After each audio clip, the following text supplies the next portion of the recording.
గుడిలోనే కాదు, భక్తుల మదిలోనూ ఆయన నివసిస్తూనే ఉంటాడు. ఎక్కడ ఆయన నామం వినిపిస్తుందో అక్కడనే భక్తుల మధ్యనే ఆయన కొలువై ఉంటాడు. ఆ దివ్య నామం వినిపించే చోట ఆ వాయుపుత్రుడు కూడా ఉన్నట్టే. ఆ అంజనీ సుతుడు ఎక్కడ ఉంటాడో అక్కడ రాముల వారు ఉన్నట్టే. ఎక్కడ రామ శబ్దం ధ్వనిస్తుందో, రామ మంత్రం ప్రతిధ్వనిస్తుందో అక్కడ ఓ శక్తి పరివ్యాప్తమై ఉంటుంది. గజం కేవలం 23,000 రూపాయలతో 165 గజాల భూమి కేవలం 38 లక్షలు మాత్రమే. అయోధ్య ఆలయంలో జరిగిన ప్రాణ ప్రతిష్టాపన సమయంలో ఊరు వాడ అంతా రామమయంగా మారిపోయింది. అదే సమయంలో ఒడిశాలో కూడా ఓ దివ్య రామాలయం ప్రారంభమైంది. అత్యద్భుతమైన శిల్పకళా శోభితంగా కోణార్క ఆలయ నిర్మాణ శైలిని ప్రతిబింబించేలా ఆ ఆలయాన్ని తీర్చిదిద్దారు. ఆ వివరాలేంటో ఇప్పుడు తెలుసుకుందాం.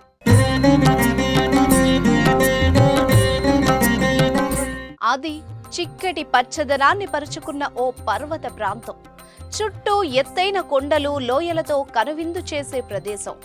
అక్కడే ఉంది ఓ చిన్న గ్రామం. ఆ ఊరి పేరు ఫతేగఢ్.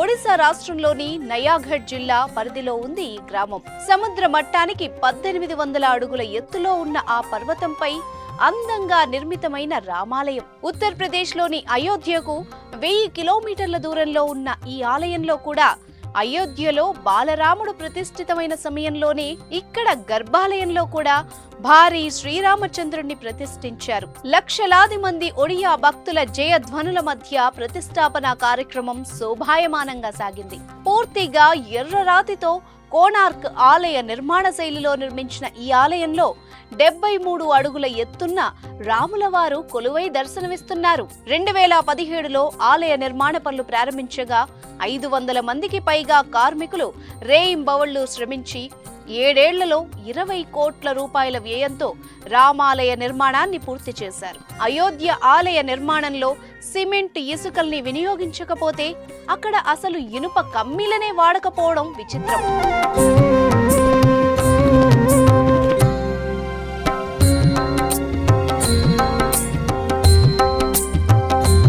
పైగా అత్యంత దృఢమైన కోండాలైట్ రాళ్లను వినియోగించారు.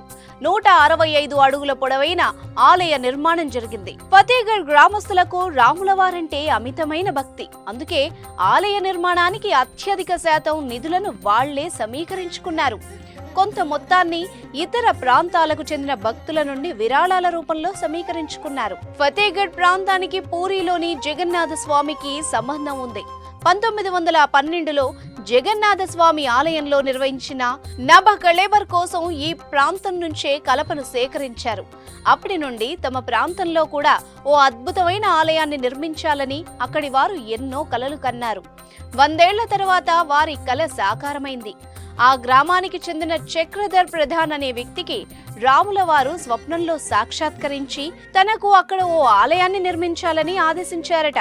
అంతే, ఆలయ నిర్మాణం కోసం శ్రీరామ్ సేవా సమితి పేరిట ఓ కమిటీ ఏర్పాటు చేసుకుని విరాళాలను సమీకరించుకున్నారు. అలా ఆలయాన్ని మొదలుపెట్టి ఇప్పుడు రాములవారికి ఎత్తైన కొండపై కన్నుల విందైన ఆలయాన్ని నిర్మించుకున్నారు. ప్రధాన ఆలయానికి అనుబంధంగా అనేక ఉపాలయాలు కూడా ఉన్నాయి.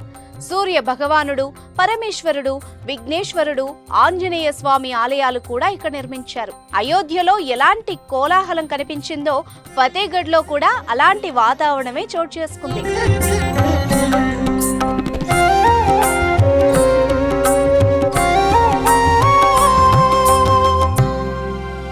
గ్రామానికి చెందిన వారే కాదు, ఫతేగఢ్ కు చుట్టపుచూపుగా వచ్చిన వారు కూడా రాముల వారి ప్రతిష్టాపనలో ఉత్సాహంగా పాల్గొన్నారు.